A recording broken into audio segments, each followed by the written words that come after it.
ஆழ்வார் எம்பெருமானார் ஜீயர் திருவடிகளே சரணம். ஆச்சாரியன் திருவடிகளே சரணம்.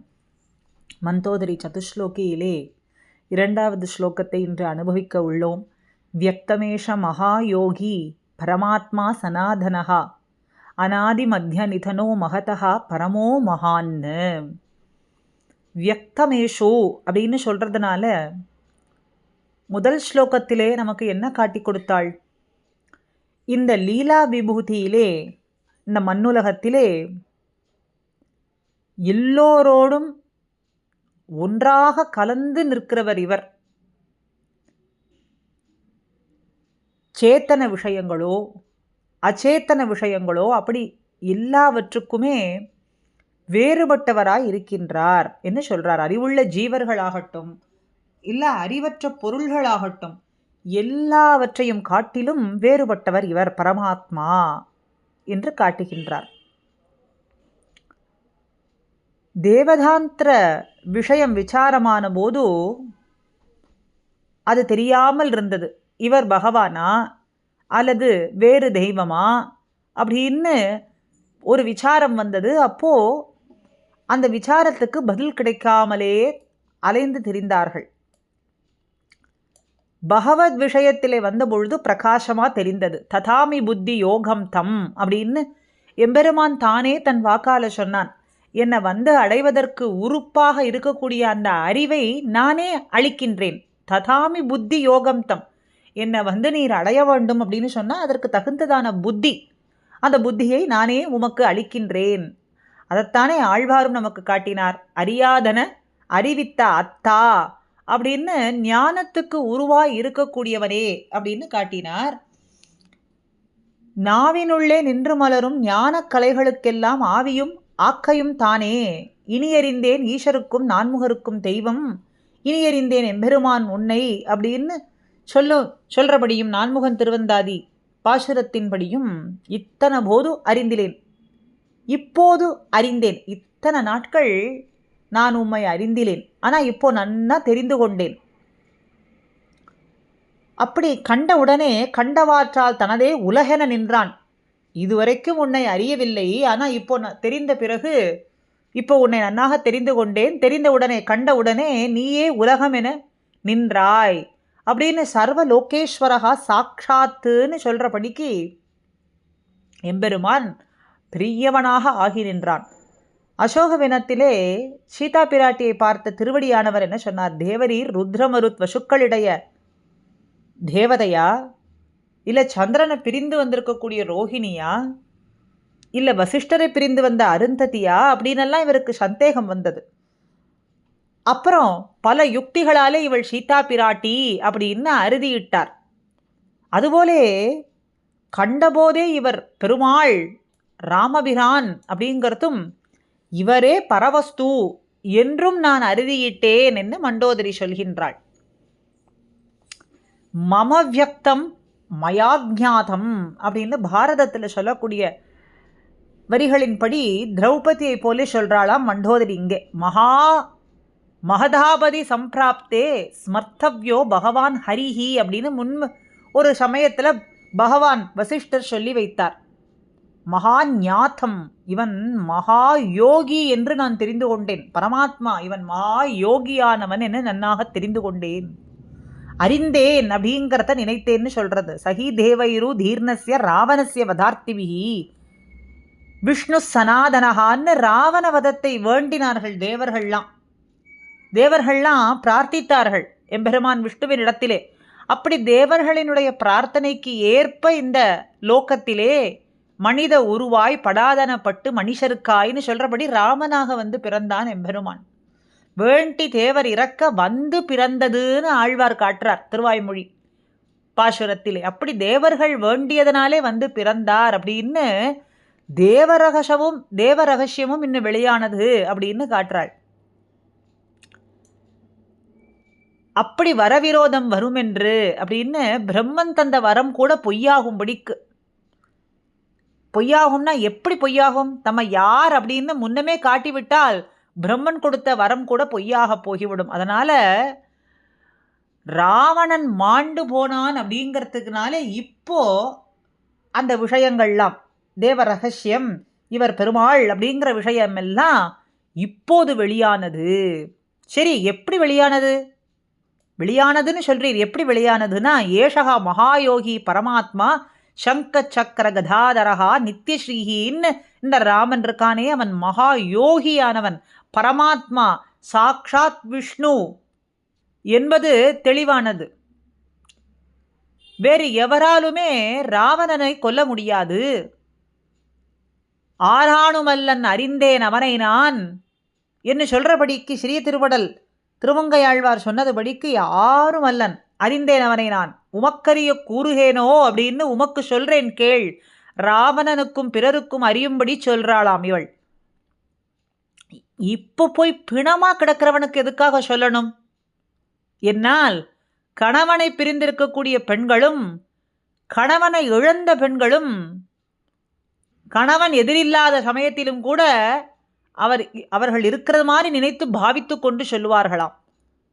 அப்ப சொல்றார், ராமா லக்ஷ்மணா ஹா ராமாஹா லக்ஷ்மணாஹா சுமித்ரேஹா ராமா மகாதஹா சகமே ஜனன்யாஹான்னு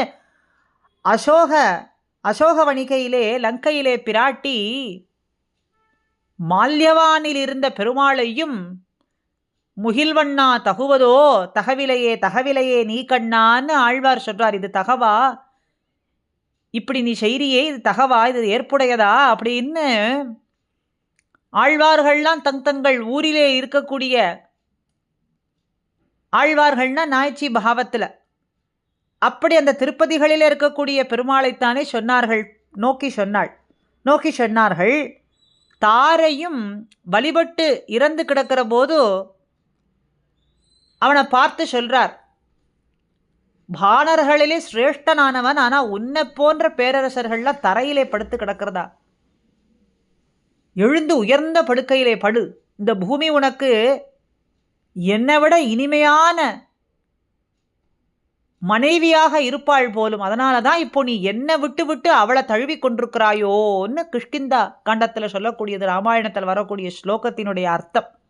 தாரை சொல்றாளாம், அப்படி என்னிடத்துல இருக்கக்கூடியதான பிரியத்தை காட்டிலும் இந்த பூமியின் இடத்துல உனக்கு அவ்வளவு பிரியமா, அதனாலே தான் அவளை அழிந்து இப்படி தழுவி கொண்டிருக்கிறாயான்னா என்ன அர்த்தம்? அப்படி மரணமடைந்து இப்படி கிடைக்கிறாயே அப்படின்னு ஆதங்கப்பட்டு சொல்றாள். அப்படி தாரை சொல்றது போல இந்த மந்தோதரையும் தன் முன்னே இறந்து கிடக்கக்கூடிய ராவணனை பார்த்து சொல்றாளாம், வந்திருக்கக்கூடியவன் சாமானியன் அல்லன், மகா யோகி சங்கச்சக்கர கதாதரகா நித்யஸ்ரீஹி பரமாத்மா அப்படின்னு.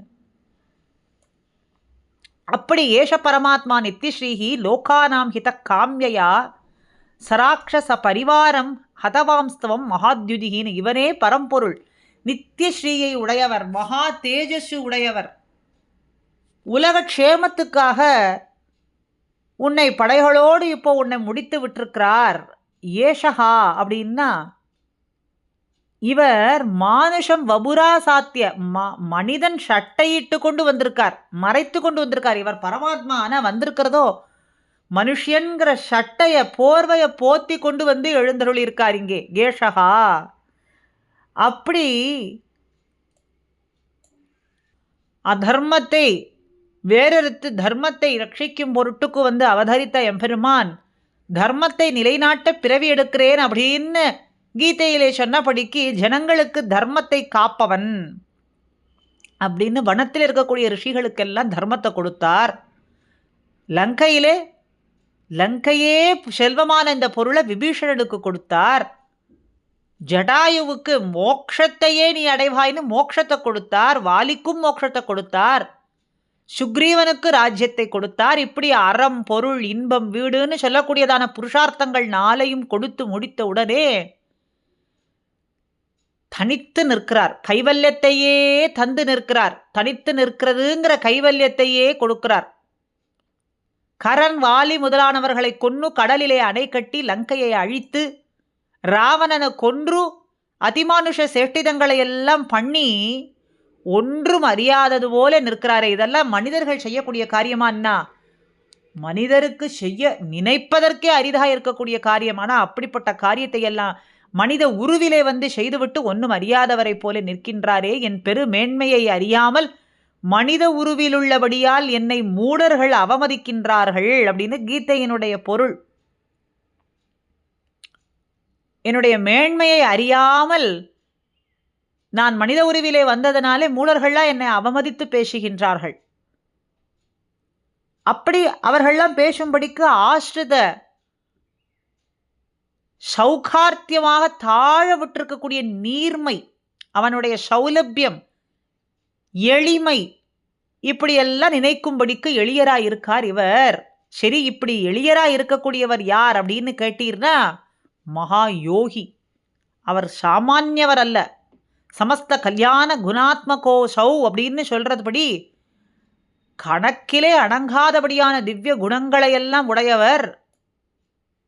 குணங்களுக்கு யோகம் அப்படின்னும் பெயர் உண்டு. யோகயுக் பரமாத்மாசௌ நித்தியமங்கள விக்கிரகான்னு சொல்றபடிக்கு நல்ல குணங்களோடு கூடிய இந்த பரமாத்மா எப்போதும் மங்களமான திருமேனியை உடையவர். அதனால குணங்கள்லாம் யோகமாக சொல்லப்பட்டிருக்கு. மங்களமான திருமேனியை உடையவர். அதைத்தான் மகா யோகி அப்படிங்கிற சப்தத்துக்கு ஆழ்வாருடைய பாசுரமாக உயர்வர உயர்நலம் உடையவன் அப்படிங்கிறத காட்டுறார். என்ற அதிலட்சணமான குணங்களுக்கெல்லாம் இருப்பிடமானவர். அப்ப யோகம் சன்னாகம் அப்படிங்கிறது ரெண்டுமே ஒரே சொற்கள் தான். சன்னாகம்னா கவச்சம். இந்திரனால் மாத்தலி மூலம் அனுப்பப்பட்ட திவ்ய கவசத்தை அணிந்திருக்கக்கூடியவர் அப்படிங்கிறதுனாலேயும் மகா யோகி அப்படின்னு சொல்லலாம். இல்ல சன்னாகம் அப்படின்னா முயற்சி, உற்சாகம் அப்படின்னும் பொருள் கொள்ளலாம். ராஜ்ய பிரஷ்டராய் வனவாசம் பண்ணுபவர், மனைவியை இழந்த பின்னு சோர்ந்து போய்விடாதே துணையை தேடுவதுங்கிற சாக்கிலே அணை கட்டுறது, லங்கையை முழுவதும் முற்றுகையிடுவது, ஆபத்திலே கருடனையும் ஔஷதிகளையும் அழைப்பது, அப்படிப்பட்ட நிலையிலேயுமே பெரிய உற்சாகம் கொண்டவராய் இருந்தார் அப்படின்னு சொல்லலாம். மகா யோகி அப்படிங்கிறதுக்கு பல அர்த்தங்களை சாதித்து கொண்டு வரார். கவச்சத்தை உடையவர், உற்சாகம் உடையவர், யோகம் அப்படிங்கிற உபாயம், பிரம்மன் தந்த வரத்திலே ராவணனை மாய்க்க மனிதனாக உருவெடுக்கும்படியான உபாயத்தை கை கொண்டவர் அப்படின்னு ஒரு அர்த்தத்தை சொல்லலாம். யோகம் அப்படிங்கிற உபாயம், பிரம்மன் தந்த வரத்திலே அந்த வரத்துக்கு கேடு வராதபடிக்கு அதன் மூலமாக ராவணனை எப்படி மாய்ப்பது அப்படிங்கிற உபாயத்தை கை கொண்டவர். அல்லது யோகம் என்று தியானமாய் ஜகத்ரக்ஷணத்தை மனசிலே கொண்டு தசரதர் பண்ணிய யாகத்தின் போது தேவர்களுக்கெல்லாம் அபயம் கொடுத்தது முதல் ராவணவதம் முடியும் வரைக்கும் காரிய விசாரமுடையவர் அப்படின்னும் கொள்ளலாம்.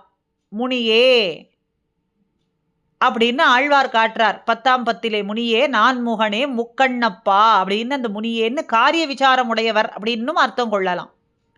அல்லது யோகம் அப்படின்னு கொண்டோம்னா சங்கதி,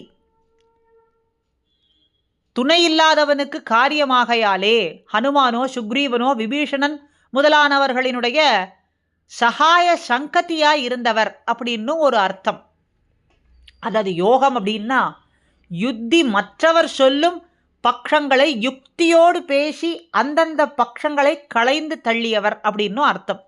வனவாசம் மேற்கொள்ள வேண்டாம் அப்படின்னு இளைய பெருமாள் சொன்ன பட்சங்களையும், வனத்திலே ஜபாலி முனிவர் சொன்ன தர்ம விரோதமான பட்சங்களையும், அதுக்கு பின்ன வாலி தன்னை கொன்றது அநியாயம் அப்படிங்கிறது சொன்ன பட்சங்களையும், கடற்கரையிலே விபீஷணனை அங்கீகரிக்க கூடாது அப்படின்னு வானர முதலிகள்லாம் சொன்ன பட்சங்களையும் கண்டித்து தள்ளும்படியான பிரபலமான யுக்திகளையெல்லாம் உடையவர் அப்படின்னும் ஒரு அர்த்தத்தை கொள்ளலாம். அடுத்ததா மகா யோகி அப்படின்னா பெரும் தவத்தை உடையவர் அப்படின்னு ஒரு அர்த்தம். தலையும் ஷட்டையும் அறையும் மர உரியும் தப வேஷமும், இத்தனை பெண்டுகள் திரண்டு கிடக்கும் பொழுதும் கூட முகமெடுத்து பார்க்காத ஒரு விரக்தி, வென்று கொண்ட ராஜ்யங்களில் கூட ஆசை வைக்காமல் சுக்ரீவனுக்கும் விபீஷனுக்கும் கொடுத்தார். அப்படி நினைத்து முடிக்கும்படியான தபோனுஷ்டானம் இவைகளை உடையதனாலே யோகியாக இருந்தார் அப்படின்னு ஒரு அர்த்தம். ஆக 8 அர்த்தங்களை காட்டுறார் மகா யோகி அப்படிங்கிறதுக்கு. அரிய கட்டடங்காத திவ்ய குணங்களை உடையவர் அப்படின்னு முதல்ல சொன்னார். ரெண்டாவது ஷன்னாகம், கவச்சம், இந்திரனாலே தந்த கவச்சத்தை அணிந்தவர் அப்படிங்கிறதுனாலே மகாயோகி. உற்சாகத்தை உடையவர், சன்னாகம், உத்யோகம், உற்சாகத்தை உடையவர் அப்படின்னு ஒரு அர்த்தத்தை மூன்றாவது காட்டினார். உபாயத்தை உடையவர், உபாயத்தை நன்னாக கை கொண்டவர் அப்படிங்கிறதுனாலே நாலாவது சொன்னார். அஞ்சாவது காரிய விசாரம் உடையவர், யோகம் அப்படிங்கிற சப்தத்துக்கு ஐந்தாவது அர்த்தம். அடுத்தது யோகம் அப்படின்னு சொன்னால் துணை இல்லாதவர்களுக்கெல்லாம் துணையாய் சென்று காரியத்தை முடித்து கொடுப்பது. சகாய சங்கதி அப்படின்னு உதவக்கூடிய துணையாக இருந்தவர். ஏழாவது யுக்தி மற்றவர் சொல்லக்கூடிய பட்சங்களை எல்லாம் தன்னுடைய பிரபல யுக்திகளாலே முறியடிக்கக்கூடியவர் அப்படின்னு ஏழாவது அர்த்தமும். எட்டாவது பெரும் தவத்தை உடையவர் அப்படின்னும் காட்டினார். இப்படி மகா யோகியானவர், அவர் சாமானியர் அல்லர், மகா யோகியானவர் அப்படிங்கிறதுக்கு வியக்தமேஷு மகாயோகி பரமாத்மா சனாதனஹா அப்படின்னு ஆரம்பிக்கக்கூடிய சப்தத்தில் முதல் ஸ்லோகத்தில் முதல் சப்தமான மகாயோகி அப்படிங்கிறத இன்று அனுபவித்தோம். தொடர்ந்து இந்த மண்டோதரி சதுஸ்லோகத்தில் அரிய பெரிய பொருள்களை எல்லாம் நமக்கு எளிதாக புரிந்து கொள்ளும்படிக்கு வியாக்கியானத்தை வைத்துக்கொண்டு நாம் அப்படியே அனுபவிப்போம். அதுவும் அவனது இன்னருளே. இப்படி அவனுடைய கல்யாண குணங்களிலேயும் அவனுடைய லீலைகளிலேயும் அவதாரணார்த்தங்களிலும் ஈடுபடும்படியான நல்ல சத்சங்கங்களை அவன் அருளுவது, நாம் அணுகியிருப்பதற்கு அவன் அருள்வது அப்படிங்கிறதும் அவனுடைய அனுகிரகம் தானே. எல்லோருக்கும் அந்த அனுகிரகம் எப்பொழுதும் கிடைக்க வேண்டும் என்று சொல்லிக்கொண்டு இந்த பகுதியை நிறைவுபடுத்தி அடுத்த பகுதியிலே தொடர்ந்து இந்த 2வது ஸ்லோகத்தை மண்டோதரி வாயிலாக எம்பெருமானே பரம்பொருள் என்று எப்படி நிர்ணயித்து சொல்கிறாள் என்பதை நாம் அனுபவிப்போம். ஸ்ரீமதே ராமானுஜாய நமஹ. ஆழ்வார் எம்பெருமானார் ஜீயர் திருவடிகளே சரணம். ஆச்சாரியன் திருவடிகளே சரணம். அடியேன்.